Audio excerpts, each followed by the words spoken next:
वर्ष की जो गणना है, वर्ष का आरंभ है, वो चैत्र से मानते हैं।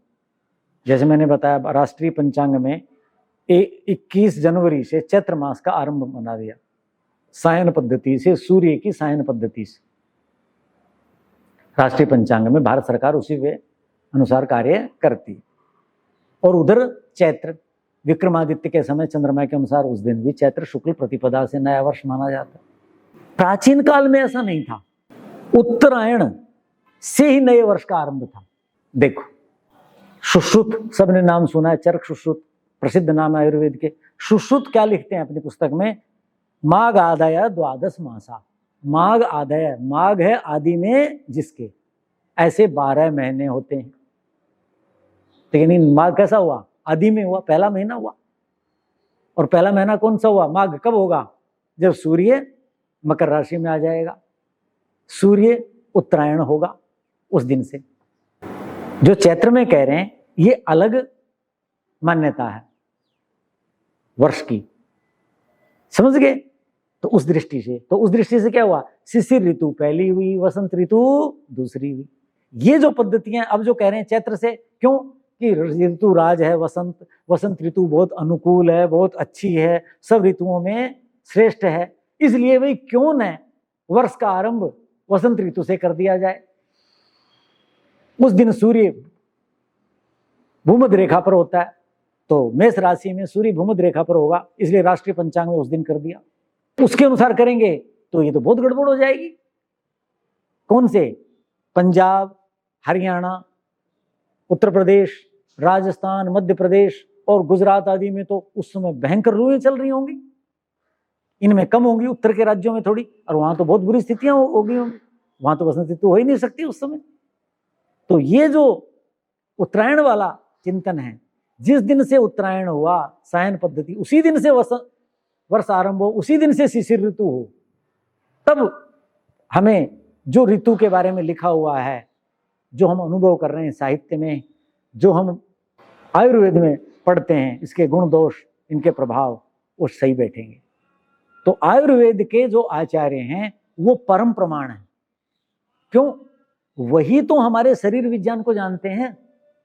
हमारा शरीर किस ऋतु में, किन महीनों में, किन दिनों में, कैसे तापमान पर कैसे कार्य करता है, शरीर विज्ञान का आचार्य ही तो इस बात को समझेगा, कवि तो नहीं समझेगा, ज्योतिष वाला भी नहीं समझेगा, क्योंकि तो शरीर के बारे में जानता ही नहीं। प्रकृति से संतुलन शरीर बैठाता है और प्रकृति के अनुसार ही चलता है, क्योंकि प्रकृति से बना हुआ है, सूर्य चंद्र से ही सब कुछ जीवन चल रहा है। तो उसका अध्ययन शरीर विज्ञान का आचार्य, आयुर्वेद का आचार्य ही ज्यादा बढ़िया कर सकता है ना। उनका मत सृष्टि सम्मत है, साइंटिफिक। तो सुश्रुत क्या कहते हैं? सुश्रुत के अनुसार भी यही होना चाहिए कि पहले शिशिर ऋतु माघ और फाल्गुन, उसके बाद चैत्र और वैशाख। और माघ कब शुरू होगा? जब सूर्य उत्तरायण होगा। अब एक आचार्य हैं चक्रपाणी दत्त, उनकी बहुत बढ़िया पुस्तक है, बहुत तगड़ी पुस्तक है। ज्यादातर जो औषधियां बनती हैं जिनके सिद्धांतों पर वहां लिखा मिलेगा चक्रदत्त, इनका फार्मूला चक्रदत्त उस पुस्तक का नाम है, चक्रपाणी दत्त उनका नाम है। वो भी क्या लिखते हैं? मासई द्विसंख्यई माघ आद्य क्रमाद षड ऋतुः भवन्ति।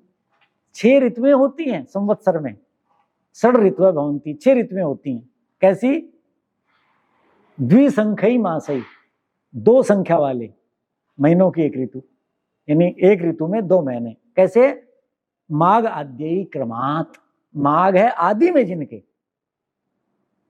महीने कौन से हैं? माघ आद्यई, माघ है आदि में जिनके। ऐसे 2-2 संख्या वाले मासों से 6 ऋतुएं बनती, क्रमात्, क्रम से, अर्थात माघ नहीं तो क्रमात् नहीं, क्रमात् भी कह दिया ना, माघ आदि में है, और फिर क्रम लो, माघ, फाल्गुन, चैत्र, वैशाख। और माघ कब होगा? जब सूर्य उत्तरायण होगा। तो ये पक्ष जानना है, समझना है। नहीं तो ऋतु आप वर्तमान जो रूढ़ी के अनुसार चल रहे मानेंगे तो ऋतु जा चुकी होगी, और आप उसके बाद नवरात्र मना रहे। अब नवरात्र कब होगा बताओ? 9 अप्रैल से नवरात्र मनाएंगे, कितने दिन बच गए? 10 दिन बचेंगे सारे। जब तक आपका 9वां रात्र खत्म होगा, 10वां तिथि आएगी, तब तक तो वसंत ऋतु समाप्त हो लेगी। और नवरात्र के बारे में मैंने बता रखा है कि नवरात्र का जो आध्यात्मिक पक्ष है, जो शरीर विज्ञान का पक्ष है, जो हम उपवास रखते हैं, उसका कारण क्या है कि वसंत ऋतु में कफ कुपित होता है और उससे जन्य रोग होते हैं, शारीरिक और मानसिक। उन रोगों के शमन के लिए हम नवरात्र मनाते हैं, उसकी चर्या विशेष है। नवरात्र वाले व्याख्यानों में पहले ये बात मैं बता चुका हूं। तो गलत हो जाएगा फिर। आपने इतना सब कुछ करते हो, कर्मकांड करते हो, उपवास रखते हो, इतना कष्ट उठाते हो, इतने पैसे खर्च करते हो, आपका व्यर्थ हो गया। क्यों?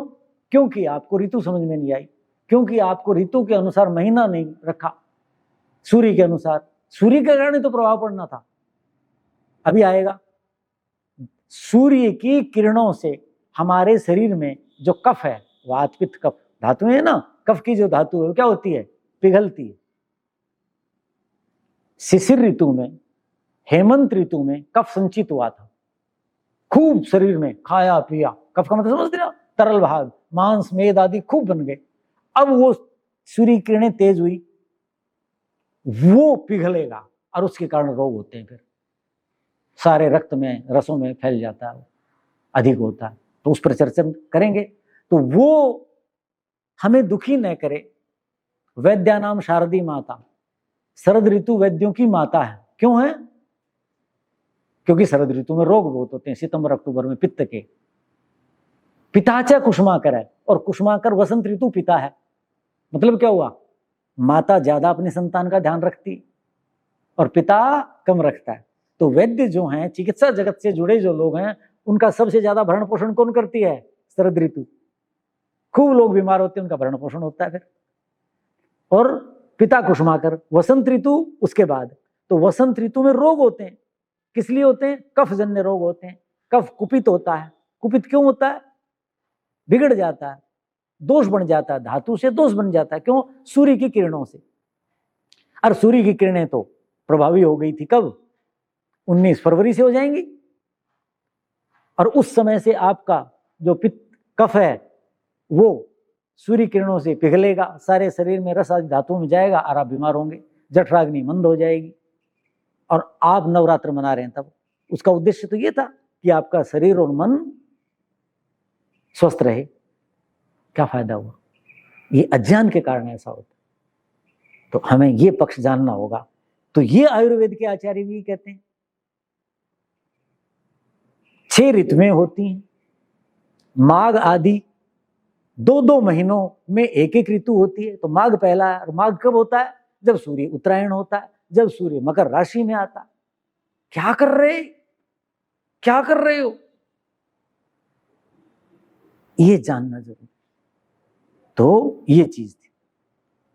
अब देखो, जो हम कह रहे हैं कि वसंत ऋतु में रोग होते हैं, वसंत ऋतु कुसुमाकर पिता है वैद्यों का, चिकित्सा जगत के, चाहे वो दवाई बेचने वाला है, चाहे परिचर है, चाहे नर्स है, चाहे डॉक्टर है, सबको लाभ होगा। रोगी ज्यादा होंगे, उनकी तो आजीविका चलेगी।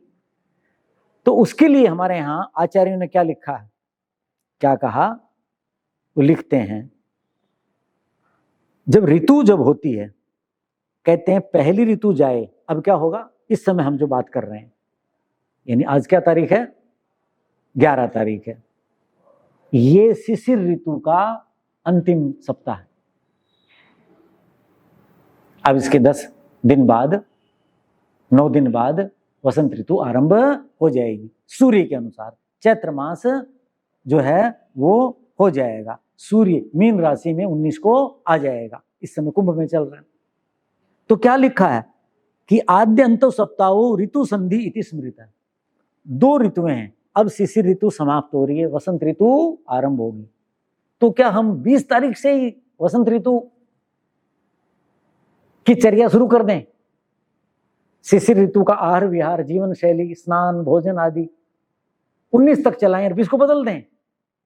कहते ना, ऋतु संधि में ऋतु संधिषु व्याधयो जायन्ते। ऋतु की जो संधियां होती हैं उनमें व्याधि रोग पैदा होते हैं। क्यों होते हैं? क्योंकि परिवर्तन होता है। शरीर को अभ्यास नहीं होता। अब देखो, अब लोग बहुत बीमार होंगे, गले खराब होंगे, बुखार होने लग जाएंगे, शरीर टूटा टूटा सा होगा। क्यों? कि ऋतु बदल रही है। मोटे रूप से मान लो सर्दी जा रही है और गर्मी आ रही है। शिशिर हेमंत की बात ही मत करो, एकदम परिवर्तन होगा, भूख नहीं लगेगी लोगों को। लोग आएंगे, डॉक्टर साहब भूख नहीं लग रही आजकल, तो उनको बताऊंगा ये कारण है, क्या खाओ।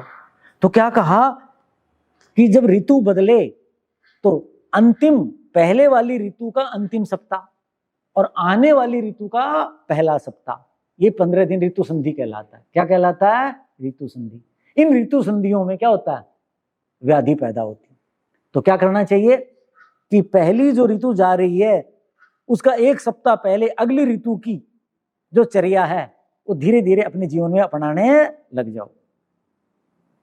और 20 तारीख को मान लो शुरू हो जाएगी, 19 को मीन राशि में आ गया सूर्य, चैत्र मास शुरू हो जाएगा सूर्य वाला। तो वो एक सप्ताह यानी 28 फरवरी तक, पूरा महीना 29 तक लगा लो, अंदाजा सा सप्ताह कह दिया। 8 दिन भी, 7 दिन भी हो सकते हैं। कई भी वर्षा होगी तो लंबा भी चल सकता है क्योंकि ठंड ज्यादा बढ़ गई।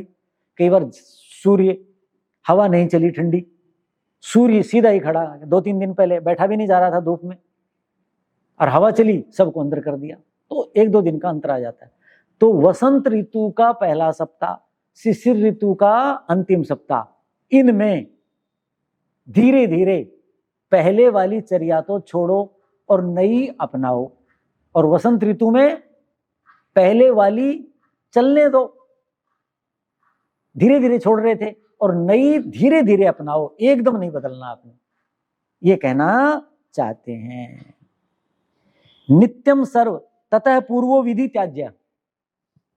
ऋतु संधि में क्या? पूर्वो विधि त्याज्य। पहले जो विधि अपना रहे थे पहले ऋतु की, जैसे हम वसंत ऋतु की बात करें, पहले शिशिर ऋतु की अपना रहे थे, गरिष्ठ पदार्थ खा रहे थे कि नहीं खा रहे थे, खूब गर्म जल से स्नान कर रहे थे। हेमंत चर्या में खूब हमने चिंतन किया, हेमंत और शिशिर की चर्या लगभग एक होती है। तो कहते हैं पूर्व विधि त्याज्य है, पहले वाली विधि छोड़नी है। और सेवनीयों अपरः क्रमात्, और बाद में अपरः, बाद वाली जो ऋतु है वो सेवन करनी। कैसे? क्रम से, अर्थात पहले वाली धीरे धीरे छोड़नी है और बाद वाली धीरे धीरे जीवन में धारण करनी है, एकदम से नहीं। ये अंतिम समय तक वैसे नहीं चलने देनी, कम करना, वो एकदम स्वीकार नहीं करनी, धीरे धीरे, तब आपको लाभ होगा। तो वसंत ऋतु आ रही है, अब आप धीरे धीरे वसंत की चीजों को समझो, जीवन में डालो, इसको धीरे धीरे कम कर दो, ऐसा कहा है। वसे अंत्यान रसान भजेत, अभी बताया था। वसंत ऋतु में जो 6 रस हैं, मधुर, अम्ल, लवण, ये 3 मधुर रस हैं, कफ को बढ़ाते हैं। कटु, तिक्त, कसाय, ये अंतिम रस हैं, ये क्या करते हैं? रस को, कफ को जो संचित हुआ था उसको कम कर। इनको भजेत, इनका सेवन करो। कटु मिर्च, तिक्त नीम आदि, और कषाय अभी बताया ही था मैंने, जैसे कीकर का जो रस है, छिलके का, अमरूद के पत्ते का रस है, मोलसरी का रस है, ये कषैले रस जो रुक्षता पैदा करते हैं। क्यों? अब ये अंतिम रस जो हैं, ये रुक्ष रस हैं, जो ये क्यों सेवन करने? क्योंकि पिछले 4 महीनों में हेमंत और शिशिर ऋतु में हमने खूब क्या किया है? शरीर के अंदर कफ संचित किया है, प्रकृति ने दिया है।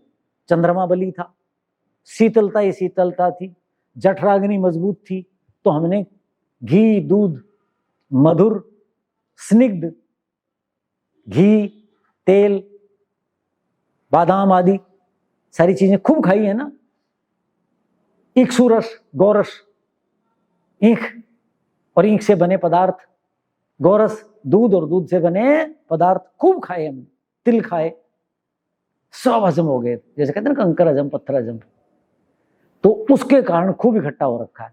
अब वो तंग करेगा कौन? कफ, सूर्य की किरणों से पिघलेगा, वो कहां जाएगा?